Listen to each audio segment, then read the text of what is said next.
ദൈവത്തിരുനാമത്തിന് മഹത്വമുണ്ടാവട്ടെ. ഇന്ന് നമ്മൾ വായിച്ച് ധ്യാനിക്കുന്നത് അപ്പോസ്തലനായ പൗലോസ് കൊരിന്ത്യർക്ക് എഴുതിയ 1-ാം ലേഖനം 8-ാം അധ്യായം.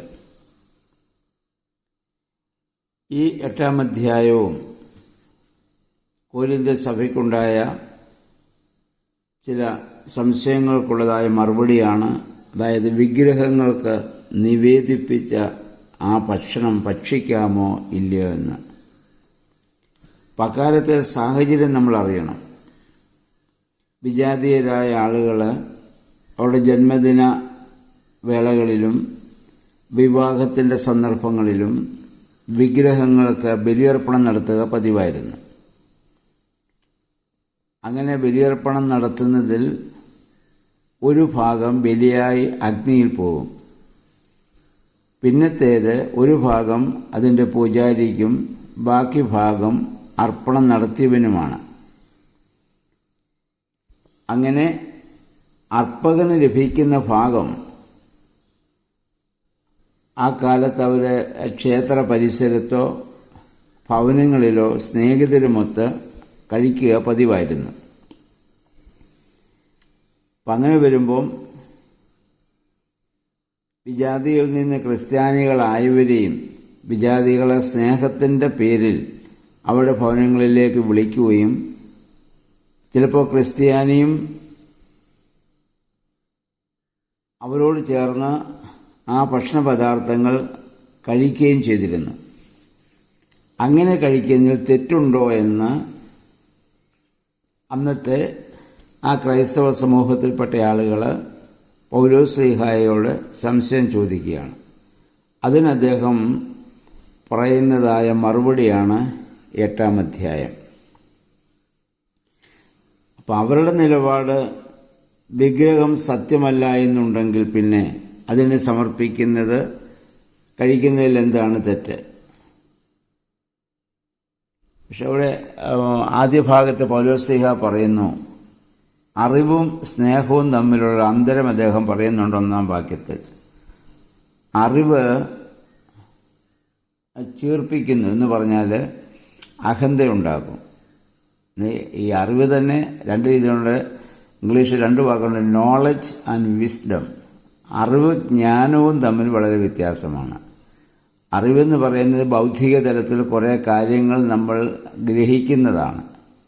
എന്നാൽ ജ്ഞാനമെന്ന് പറയുന്നത് അങ്ങനെ ഗ്രഹിക്കുന്ന കാര്യങ്ങളെ വിവേകപൂർവം പ്രവർത്തിക്കാൻ സാധിക്കുന്നതാണ് ജ്ഞാനം. സലോമോനെക്കുറിച്ച് നമ്മൾ പറയുന്നു, ലോകത്തിലെ ഏറ്റവും വലിയ ജ്ഞാനിയായിരുന്നു. അദ്ദേഹത്തിൻ്റെ ജ്ഞാനത്തിനൊരു ഉദാഹരണം പഴയ നിയമത്തിൽ വായിക്കുന്നുണ്ടല്ലോ. ഒരു കുഞ്ഞിനെ ഭാഗിക്കുന്ന വിഷയം വന്നപ്പം അദ്ദേഹം ചെയ്ത ആ യഥാർത്ഥ്യമ്മയെ തിരിച്ചറിയാൻ വേണ്ടി ചെയ്ത കാര്യങ്ങളൊക്കെ പഴയ നിയമത്തിൽ നമുക്കറിയാം. അതാണ് ജ്ഞാനമെന്ന് പറയുന്നത്. അപ്പോൾ ഇവിടെ പൗലോസ്ലീഹ അവരെ ഓർമ്മപ്പെടുത്തുന്നത് അറിവ് എപ്പോഴും അഹന്തയുണ്ടാക്കും. എന്നാൽ സ്നേഹം അത് ആത്മീയമായ വർധന വരുത്തുന്നതാണ്. എന്ന് പറഞ്ഞാൽ ഭക്ഷണ കാര്യങ്ങളാണെങ്കിൽ പോലും മറ്റൊരാൾക്ക് ഇടർച്ച ഉണ്ടാക്കുമെങ്കിൽ അത് ഭക്ഷിക്കാതിരിക്കണം എന്ന സത്യമാണ് ഈ അധ്യായത്തിൽ പൗലോസ്ലീഹ ആവശ്യപ്പെടുന്നത്. 8-ാം അധ്യായത്തിൻ്റെ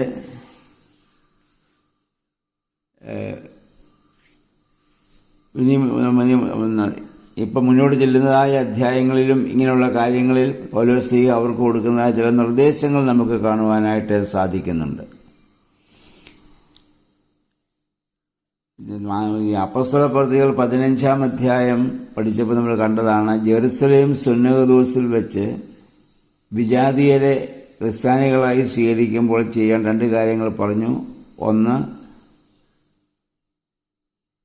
രക്തം ഭക്ഷിക്കരുതെന്നും, രണ്ടാമത് വിഗ്രഹാർപ്പിതം ഭക്ഷിക്കരുതെന്നും. ആ 2 കാര്യങ്ങൾ മാത്രം അവർക്ക് നിർദ്ദേശം കൊടുക്കുവാൻ പറഞ്ഞത് നേരത്തെ നമ്മൾ അപ്പോസ്തലപ്രവൃത്തികൾ 15-ാം അധ്യായത്തിൽ ജെറുസലേം സുന്നകദോസിൽ വെച്ച് തീരുമാനത്തെക്കുറിച്ച് നമ്മൾ കണ്ടതാണ്. എന്നാൽ വീണ്ടും കൊരിന്ത്യർ സഭയ്ക്ക് വേണ്ടി ആണ് പൗലോസ് എഴുതുന്നത് പ്രത്യേകമായി നമ്മൾ ഓർക്കേണ്ടതാണ്. അവർക്ക് അവരുടെ ഇടയിൽ ഇങ്ങനൊരു രീതി ഉണ്ടായിരുന്നുകൊണ്ട് അത് ശരിയാണോ തെറ്റാണോ എന്നാണ് അവരുടെ സംശയം. അതിനാണ് പൗലോസ് ഈ മറുപടി അവർക്ക് നൽകുന്നത്.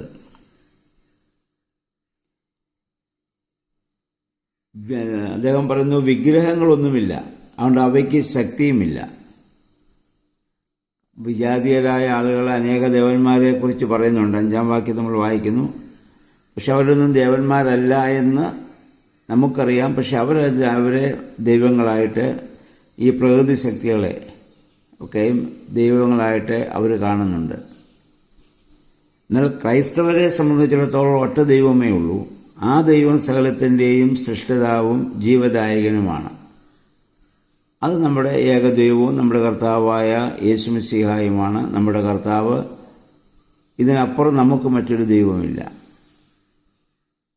എന്നാൽ പിന്നീട് അദ്ദേഹം പറയുന്നു, ഭക്ഷണം നമ്മളെ ദൈവത്തോട് അടുപ്പിക്കുകയുമില്ല. നമ്മുടെ അറിവിൻ്റെ പേരിലുള്ള ഭക്ഷണ ഉപയോഗം ദുർബലന്മാർക്ക് അല്ലെങ്കിൽ സാധാരണക്കാർക്ക് ഇളർച്ച ഉണ്ടാകാൻ ഒരിക്കലും കാരണമാകരുതെന്നുള്ളതാണ്. അതായത് വിഗ്രഹാർപ്പിതം ഭക്ഷിക്കുന്നത് പാപമാണ് എന്ന് ബോധ്യമുള്ള ഒരു സാധാരണക്കാരൻ അറിവുള്ളവനായ നീ അത് ഭക്ഷിക്കുന്നത് കാണുമ്പോൾ ആ വിശ്വാസത്തോടെ അത് അനുകരിക്കാൻ പ്രേരിതനാകും. അപ്പോൾ അതുമൂലം എന്താ സംഭവിക്കുക? മശിഹായുടെ അനുയായി നിന്റെ അറിവിൻ്റെ പ്രേരണയാൽ നാശയോഗ്യനായി ഭവിക്കും. അപ്പോൾ സാധാരണക്കാരൻ്റെ നല്ല മനസ്സാക്ഷിയെ മുറിപ്പെടുത്തുന്നത് പാപമാണെന്ന് അറിവുള്ളവർ ഓർക്കണം. അപ്പോൾ ഇവിടെയാണ് നമ്മളത് മനസ്സിലാക്കേണ്ടത്. ഇത് വിഗ്രഹങ്ങൾക്ക് അർപ്പിച്ചത് അത് വിഗ്രഹങ്ങൾക്ക് വേണ്ടി അർപ്പിച്ചതാണ് എന്നുള്ള കാഴ്ചപ്പാടോടുകൂടി നമ്മളത് ഭക്ഷിക്കുമ്പോൾ നമ്മൾ ചെയ്യുന്ന പാപമാണ്. പക്ഷെ അത് മനസ്സിലാക്കാതെ വെറും ഭക്ഷണമെന്ന രീതിയിൽ ഭക്ഷിച്ചു പോയതുകൊണ്ട് അതിനകത്തൊരു തെറ്റുമില്ല. പക്ഷെ നമുക്കത് ബോധ്യമായി അവരവരുടെ വിശ്വാസത്തിൻ്റെ പൂർണ്ണതയിൽ നിന്ന് വിഗ്രഹങ്ങൾക്ക് അർപ്പിച്ചതാണെങ്കിൽ അതിൽ നിന്ന് നമ്മൾ ഒഴിഞ്ഞു നിൽക്കുന്നതാണ് എപ്പോഴും ഇത് നല്ലത്. ഇവിടെ 13-ാം വാക്യത്തിൽ വരുന്നതൊക്കെ നമ്മൾ കാണുന്ന പൗലോസ്ലീഹ ചെയ്യുന്ന വലിയൊരു ത്യാഗമാണ്. അദ്ദേഹം പറയുന്നു, ഞാൻ മാംസം ഭക്ഷിക്കുന്നത് മറ്റാർക്കെങ്കിലും അതൊരു ഇടർച്ച ഉണ്ടാക്കുന്നുവെങ്കിൽ ഞാൻ ഇനി മേലാൽ മാംസം ഭക്ഷിക്കുന്നില്ല എന്ന് പറഞ്ഞാൽ തൻ്റെ ഭക്ഷണശീലം പോലും മറ്റൊരാൾക്ക് ഇടർച്ച ഉണ്ടാക്കുന്നുവെങ്കിൽ ആ ഭക്ഷണം പോലും വേണ്ടെന്ന് വയ്ക്കുവാൻ തക്ക ത്യാഗമാണ് പൗലോസ്ലീഹ ഇവിടെ കാണിക്കുന്നത്.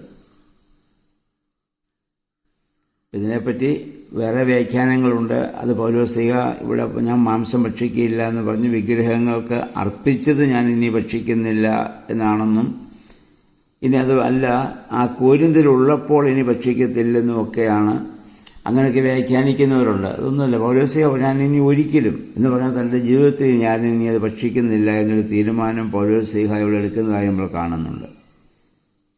കാരണം തൻ്റെ ഭക്ഷണശീലം പോലും ഒരുവനെ ദൈവത്തിൽ നിന്ന് അകറ്റാൻ പാടില്ല. വിഗ്രഹങ്ങളെ ഒരിക്കലും സേവിക്കാൻ പാടില്ല എന്നുള്ള കാര്യം വളരെ ശക്തമായി അദ്ദേഹം ഇവിടെ മുന്നറിയിപ്പ് നമുക്ക് നൽകുന്നുമുണ്ട്.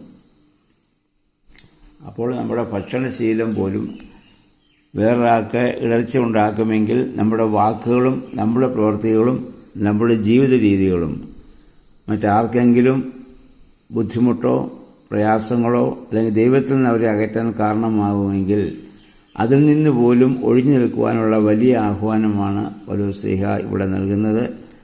അപ്പോൾ നമ്മൾ ആ ഉയർത്തെഴുന്നേറ്റവനായ ആ കർത്താവിൻ്റെ ആ വലിയ ആ ശക്തിയിൽ അഭയം പ്രാപിച്ചുകൊണ്ട് മുന്നോട്ട് ജീവിക്കുവാനും നമ്മുടെ ജീവിത രീതികൾ മറ്റുള്ളവർക്ക് ഇടർച്ചയ്ക്ക് കാരണമാകാതെ നിൽക്കാനും ഓരോ ദിവസവും നമ്മൾ ശ്രദ്ധിച്ച് ജീവിക്കേണ്ടതാണ്.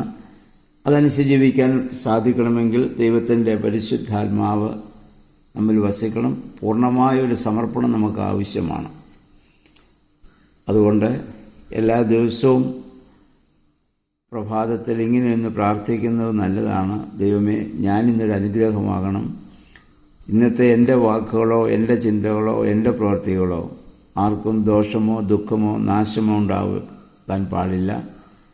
എന്നാൽ എൻ്റെ വാക്കുകളും എൻ്റെ ചിന്തകളും എൻ്റെ പ്രവൃത്തികളും എൻ്റെ ഭക്ഷണ രീതികളും മറ്റുള്ളവർക്ക് സന്തോഷവും സമാധാനവും കൊടുക്കുവാൻ ഇടയാകണം എന്നുള്ള ഒരു മനോഭാവത്തോടെ ജീവിപ്പാനും ഭക്ഷിക്കുവാനും പ്രവർത്തിക്കുവാനും നമുക്ക് ഇടയായിട്ട് തീരണം.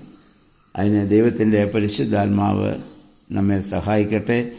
എല്ലാവർക്കും നല്ല ഒരു ശുഭദിനം ആശംസിക്കുന്നു. ദൈവനാമം മാത്രം മഹത്വപ്പെടുവാൻ ഇടയായിത്തീരട്ടെ.